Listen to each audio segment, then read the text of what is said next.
turn out when we know that something different will happen. So, all we can do is sit back and wait to see how things will change at the very last minute. But this doesn't create tension, it's just boring. Because everyone goes on and on about how important it is to prevent a future that we know won't really come to pass. You know what would have been a really bold move? Committing to killing Iris at the end of the season. I would have applauded the writers for choosing that far more unpredictable option. But instead, we were stuck with predictable. Boring and predictable. Another aspect of the season that took away tension.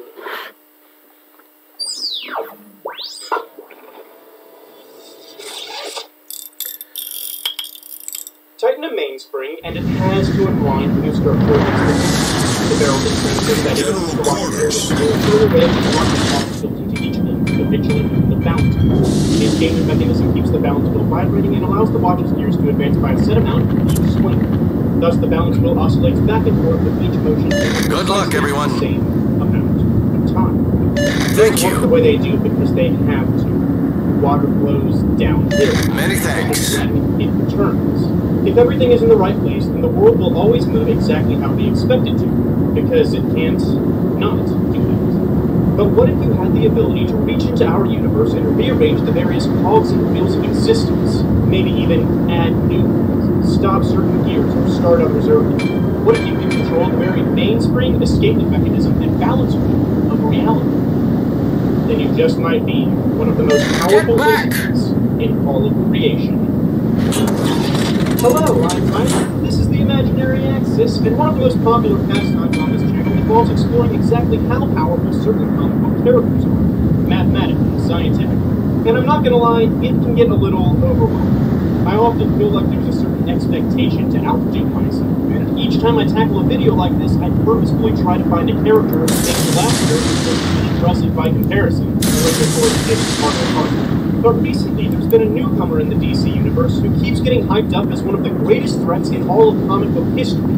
And ever since the last big multiverse-shattering event, he's been sitting in the background, moving some of our favorite enemy force detected like chess pieces. There's this mysterious air of dread around him and his unclear motivations, as he's repeatedly painted as a force beyond the Justice League, beyond Darkseid, and even beyond this guy, who is actually pulling different versions of Superman from every reality in the multiverse just to drain their powers into himself out of the hopes he would eventually be able to face off against this unstoppable invader from outside of everything. The verdict? Well, but even if he had succeeded in draining every single one, let's give them a hard time. He still wouldn't have stood a chance against this impending doom. Now, none of the characters really know who this guy is, and he's done his best to stay aloof from that figure. But most of us who've been paying attention are pretty sure that the DC multiverse is encountering Dr. Manhattan. If you've never heard that name before, don't worry. I'd say you have to be a solid 3 layers deep in the comic book game to really understand him, despite the name. But the point is, there's been a lot of discussion lately, both in-universe and out, about exactly how powerful he is. It's unclear. I think I might have come to something of a definite conclusion after reading it, but it's complicated, so I'm going to politely ask everyone to bear with me as I take some time to talk about what Dr. Manhattan is, where his powers come from, and what that says about his overall abilities. I think you'll be pleasantly satisfied with the answer. But first things first, you have to ask if you find yourself attractive. The answer is yes. As a matter of fact, you find everything attractive, because of gravity. Even if you're sitting on the exact opposite side of the requesting support, provided you have to act, wait, I'm attracting you with roughly this much force. But close up, it's a lot stronger. And your molecules are all so attracted to each other that they're holding you together like some of the universe's best brand of duct tape. But gravity isn't the only thing doing the jump. The electromagnetic force, responsible for pulling positives and negatives together, keeps your molecules bonded and stops electrons from flying off your body. The strong nuclear force fights against electromagnetism's repulsive properties and keeps your nuclei together. And the weak nuclear force stabilizes your atoms through radioactive decay. Together, these 4 fundamental forces can explain every interaction in the universe, as far as we know. And they're what keeps you. Of course, depending on your exact shape and size, everyone's personal field of attractive energy is a little different. But Tyler, I can hear you, Tyler. What does any of this have to do with Dr. Manhattan? Well, a lot, actually. You see, Dr. Manhattan wasn't always a glowing blue muscle man who likes to feel the breeze between his knees and you can't stop him. There was actually a time back in 1959 when the good doctor was just a regular guy named John Osterman, who was working on nuclear research with the United States government at the height of their Cold War with the Soviet Union. And as is typical when researching how to prevent atoms apart and global entities, Dr. Osterman's lab had a particular interest in manipulating the four fundamental forces of nature. Specifically, they built something called an intrinsic field subtractor, which would sort of delete all the forces holding an object together so the scientists could take notes on the different effects this had. And Dr. Osterman was unlucky enough to accidentally get himself trapped in one of their testing chambers right before the next scheduled experiment. He was annihilated. It's actually important everybody understand exactly what's going on here. If you had the four fundamental forces written through your body, your intrinsic I need help. deleted. I need support. You wouldn't even be destroyed. Oh no, you would be literally unmade. The things that hold together your atoms would be gone. You are wiped from the face of the universe. There's nothing to bury. There isn't even a shadow or a smoldering pile of ash. You are nothing. Which is why the first thing Dr. Manhattan ever did would automatically set him up as the most powerful man in the history of humanity. He came back. Oh, sure, it took a few years. He had to find all the right pieces and slowly learn how to control them, but Dr. Osterman was a watchmaker before he was a physicist. He knew he could put himself back together. He just had to make sure all the right pieces were in the right places. This is the core of what Dr. Manhattan does. He's a matter manipulator, a reality manipulator. He takes the tiniest parts of the universe, the cogs and gears required to make things work, and he puts them where he wants them. Suddenly he can crush tanks, construct castles, and he only gets better at it over time. Need proof? Well, that same accident that ripped his atoms apart the first time was tried on him again a few years later, and the body that originally took months to create was put back together in a matter of seconds. In the original Warships, it was suggested that he couldn't fully stop a nuclear war between the United States and the Soviet Union. But lately, he's been seen manipulating infinite timelines, threatening all of the systems, and even destroying this character, who we know was powerful enough to single-handedly defeat 7 monsters who could all easily destroy the multiverse. In one shot! See, this is part of what makes gauging Dr. Manhattan's power so hard. He's not like most muscly heroes who can theoretically only take so much force before they collapse. He controls the force.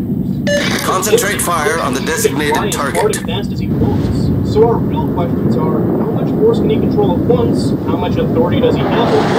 While we're at the body what will happen is that all of these questions can actually be found in a book written by an old colleague of Dr. Osterman's, Professor Milton Glass, titled Dr. Manhattan, Superpowers and the Superpowers. In the introduction to his bestseller, Professor Glass recaps the events of Manhattan's creation. In an accident that was certainly unplanned and just as certainly unrepeatable, a young American man was completely disintegrated, at least in a physical sense. Despite the absence of a body, a form of electromagnetic pattern was able to, in time, rebuild an approximation of the body and the body. Now, all the psychologists, philosophers, and neuroscientists out there are probably more going to think than I did. Critical engine damage. A form of electromagnetic pattern resembling consciousness? That can't be true. At present, Affirmative. in the human mind, we don't really know what consciousness is.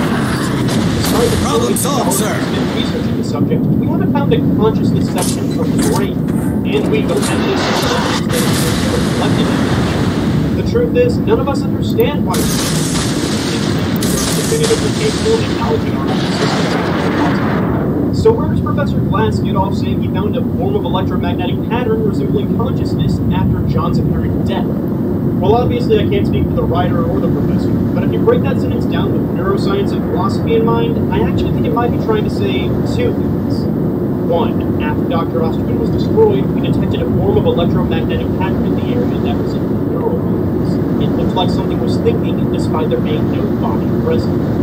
2. Looking back on the situation, this pattern was likely generated by the disembodied consciousness of Dr. Osterman, and that consciousness is what eventually rebuilt his body. It's standard in studying neuroscience to approach your research from the assumption that everything the brain does can ultimately be traced back to another physical thing. Even if we don't know that matter is everything is material.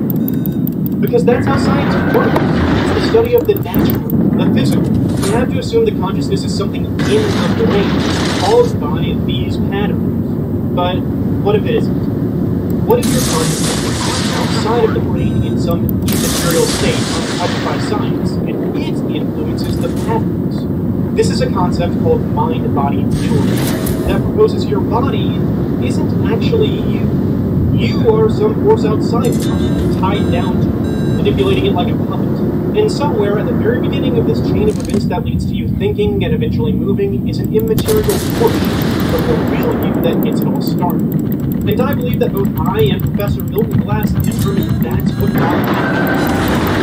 It's the only way to explain our turning from total annihilation. There had to be a non-physical existence. Some of you might find that a little crazy or hard to follow. After all, there's no way to affect a person's personality, memories, and thoughts to some degree by just poking around in the brain. Shouldn't that prove consciousness is inside? Well, think about an old school television set. If you found one of these things and had no idea what it was, so you took off the back and started messing with the wires, you'd probably eventually notice you could alter the color, picture, and sound pretty drastically. In fact, if you had really precise measurements and tools, you could probably get it to display and voice whatever you wanted. So it might seem perfectly sensible to contemplate that these pictures and sounds entirely explained by different television sets, but that's wrong. The TV is also receiving input from an invisible wave of energy being broadcast through the sky by a television station far Problem solved, sir. You have no way of interacting with either of those things. There are also some philosophical arguments in support of mind-body dualism. Take the fact that we all seem confident we endure over time. If you compare the current you to the you we were maybe, there are almost no similarities. You different have different properties and are made up of completely different atoms, but you still recognize that as you. Why? It could be because your memory or personality is different, but here's the problem. Theoretically, you can get rid of it, but you'll still recognize you. In fact, you can even duplicate those things. My man pissed off my truck. Your personality and different. Would you be okay with me shooting you because there are two yous now, so you'll be fine? Probably not. We seem to recognize that there's some you distinct from the body. But whether you believe in mind-body dualism or not, there is one thing we all seem to agree on. When you're dead, you are gone. If mind-body dualism is wrong, then no duh, your brain stopped functioning and that was you. Dead. But if mind-body dualism is right, then death at the very least seems to destroy that connection your consciousness had with your body, either killing both of them or sending the consciousness off somewhere else. Dr. Manhattan comes from a universe where mind-body dualism was accidentally proven true by an experiment that somehow, in that test chamber, the energy they hit Dr. Osterman was the conditions of the experiment. Attention, defending the base is our primary objective. Humanity to reach out and interfere with the immaterial connection between a man's mind and a man's body. And when Osterman was killed, his consciousness didn't disconnect like it was supposed to. It did the exact opposite. It connected to everything. Imagine for a moment that when you think, your thoughts are being kickstarted by your consciousness. It isn't doing much. Maybe it's collapsing away to zero,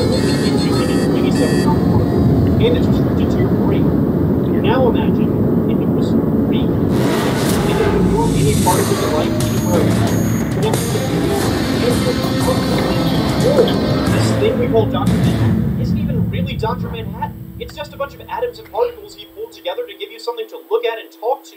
Even if you found a way to catch him off guard and destroy it, he'd just put it back together again because the real him is a consciousness you can't see or touch. So, where is he then? Well, my imaginary friends, not only do I think I know the answer, but I think it provides us the last bit of evidence we need to understand exactly how powerful Dr. Manhattan really is. Because I'm almost positive that his true form is located in a higher dimension. Now, I've talked about higher spatial dimensions before in a lot more detail than I have time to go into today, but to make a long story short, just because we experience reality in 3 dimensions doesn't mean there are only 3 dimensions out there. This in fact, video theoretical bores physics suggests there could be a lot. What's going on, guys? This is Rob, and if you're enjoying the content here on my channel, then make sure you hit the like button, and make sure you hit subscribe so you can help decide what direction the content on my channel goes in the foreseeable future. Okay, so I've been sitting here thinking, because everybody's cranking out Watchmen videos surprise me everybody's doing this, but I've been sitting here thinking for like the last couple, really like the last couple weeks, who can defeat Dr. Manhattan? And I've been thinking about this ever since the button, right? Because like the button was the first time that we really seemed to get this full-on display of Dr. Manhattan's powers. If you guys never saw the button or never read the button, I've got the video down in the description. I highly suggest you buy it. It's an amazing story. But it was basically this idea where like Reverse Flash Eobard Thawne, the arch nemesis of the Flash Barry Allen, shows up and basically says, hey, look, I've discovered this absolute power, and I'm going to tap into it, I'm going to use it for my own, and I'm finally going to defeat the Flash. And then Reverse Flash is Battle starts. Dash it all.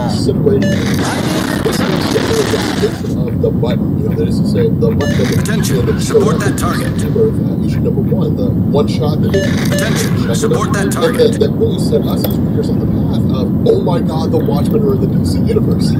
By thunder. I'm so excited about that. Provide anti-aircraft fire support. So, like, if Manhattan was powerful enough to destroy Eobard Thawne, basically, that, like, the tired. then what does that mean for the other superheroes?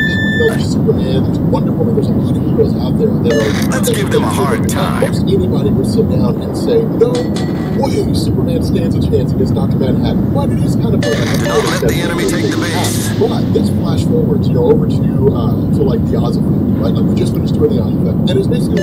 I need intelligence data. Kind of been operating behind the scenes. Was Superman's All stations, protect that target. Because he'd been yanked away by Dr. Manhattan at the moment that Krypton was going to be destroyed. And then in turn, he was subjected to like the worst aspects of humanity, basically shown all these terrible situations with people and so on and so forth. But eventually, Superman comes to terms with his dad. His dad's like, provide anti-aircraft fire support. And yanks him, just yanks him away, just takes him away from Superman. And so then you're just kind of like, okay, so Superman has My thunder. the energy barrier that Dr. Manhattan puts up, and Superman can't get through it. And so it's just like, okay, so like Manhattan is working behind the scenes, moving all these little pieces around, and just kind of set a smoke screen. And it's weird.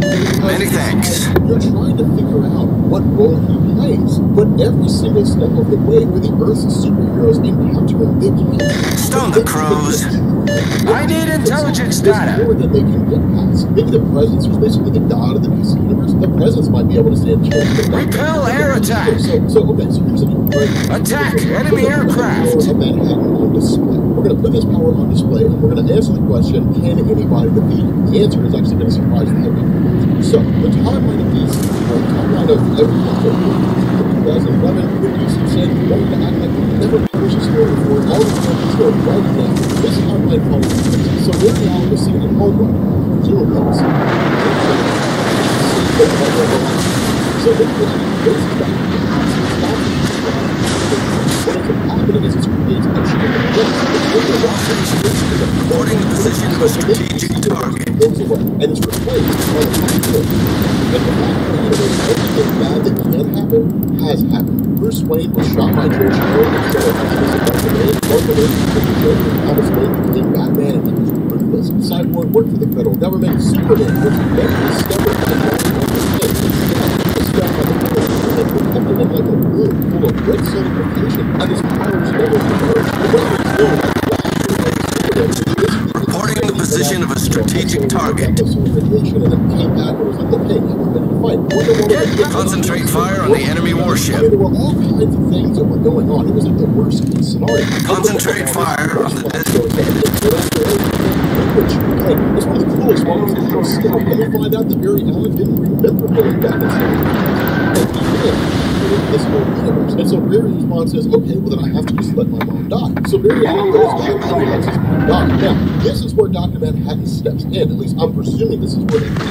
We don't know how the Watchmen got into the DC universe. Presumably, it could be done as all stations requesting fire on the designated target. The Watchmen, they all showed up there. Everybody died.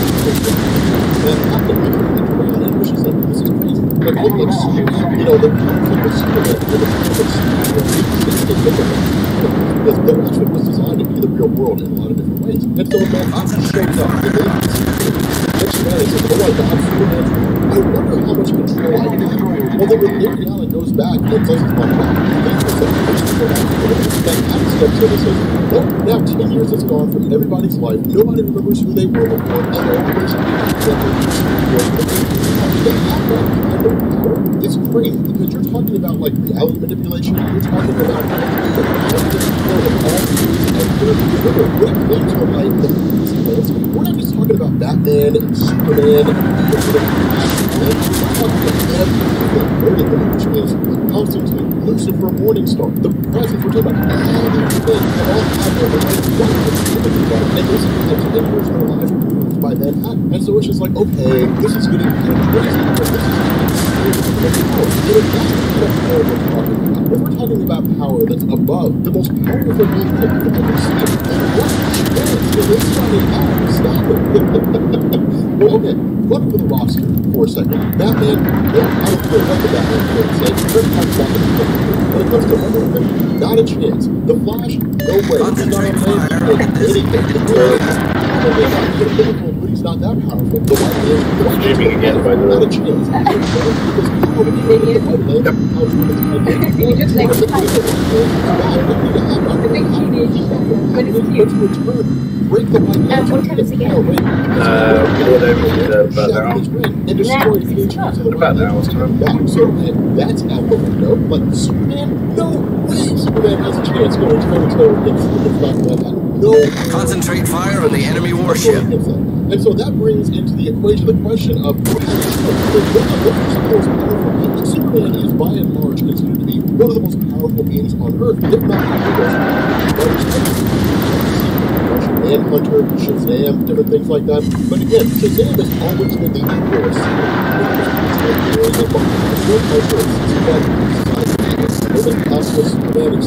Concentrate fire on the designated target.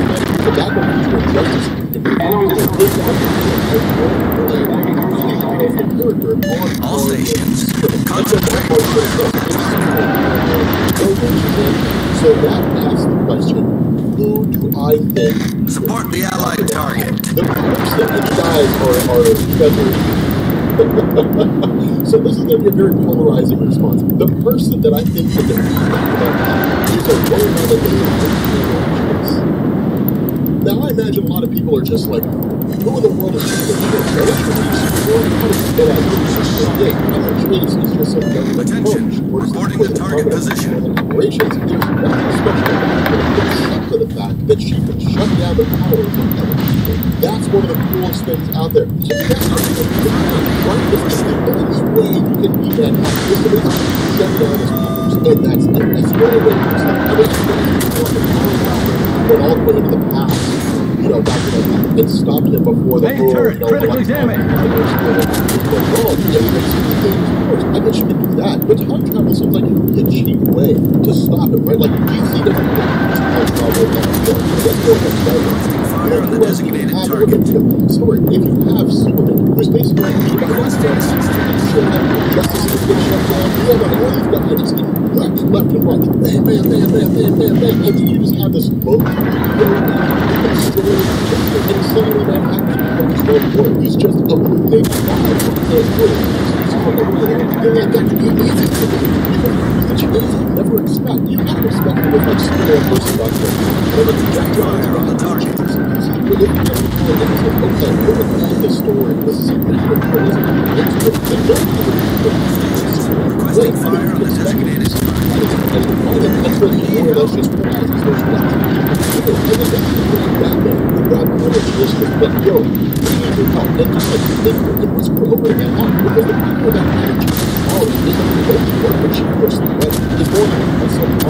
it's not something that she controls. It's just something that happens out of it. And so it's kind of cool because she's like, yep, you're not. So Superman, what happens when powers come back? That would be the question you're going to ask. Man, that's a crazy thing. I mean, all these people station.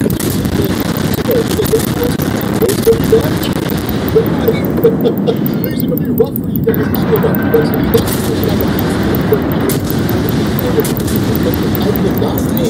Concentrate fire on the target.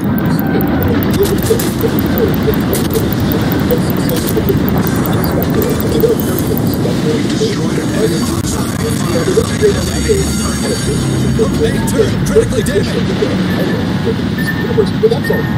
the only legitimate Torpedoes to starboard, sir. why the presence would win against Dr. Manhattan is because, well, he's God in the DC universe, and I mean, you know, nobody's greater than God. I mean, that's and that's been one of the crazy things. Very good run. Very good run. Attention. Reporting the target position.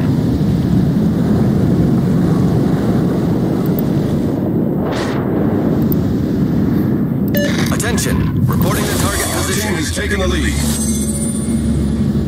Took out 2 ships.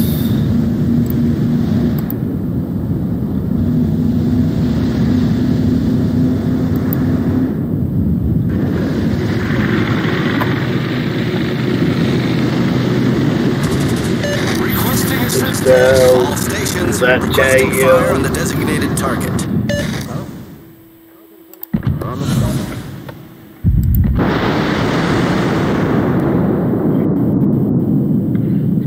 I'll say that was bad. Using 430 myself.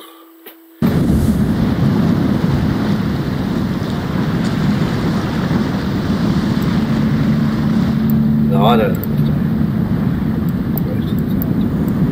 Very complicated, convoluted rubbish.